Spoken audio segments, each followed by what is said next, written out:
Ardita Lokaj, poetesh që jeton dhe vepron në Zagreb të Kroacisë prej shumë vitesh, promovoi përmbledhjen me poezi në nësime. Redaktorja kësaj përmbledhje, kandidatja vetme shqiptare për deputete në Parlamentin Kroat dhe njëherë shpërkthyese nga kroacishtja Emina Lekaj Përlaska, tha se pata kënaqësi të veçantë kur mora në dorë poezitë e Arditës.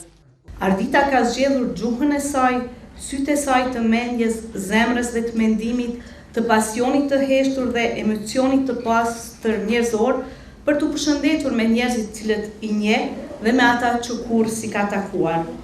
Ajo me poezit e saj është rrëfyer, hapur, pastër me besueshmëri miqësore. Arditën e ndjekin shpresat e tjetërsuara, vetmia e pandashme, hijet e zeza, mos kuptimet e njerëzve në përgjithësi ndaj shpirtit të saj poetik. E prita me shumë dashuri ardhi në botën e botimeve të poetës së re Ardita Lokaj, që në lexim të parë konstatuva se vargjet e saj përcjellin dashurinë për njeriun dhe botën në tërësi, në një botë ku ne vlerësojmë njëri tjetrin, ku nuk përbuzim atë që s'na pëlqen apo atë që nuk e kuptojmë. Po vazhdojmë me promovimet e veprave, duke sjellur edhe risi, këtë vit më mirë se vitin e kaluar, do të thot me vepra më ndryshe, më të larmishme, por them se gjithni e më mirë. Autoria mes emocionesh u shpreh se motivin kryesor të poezive ja kanë kushtuar nënës. Mirë se të gjeta Gjako, mirë se të gjeta, mysafir të nderuar, të respektuar, miq, shok dhe shoqe.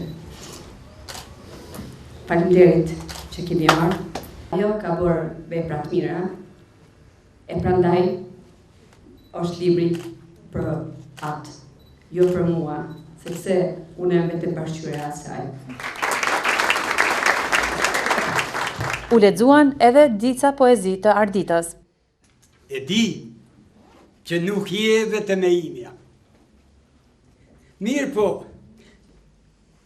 nuk më vjen keq as pak, se Zoti të fali kështu, dhe unë të dua si që je, edhe atër kur nuk je.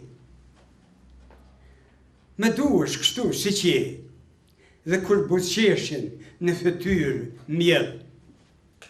Edhe atër kur vransohesh, e fytyra të mbushet me dhe. Me këtë rast pati edhe lule për autoren.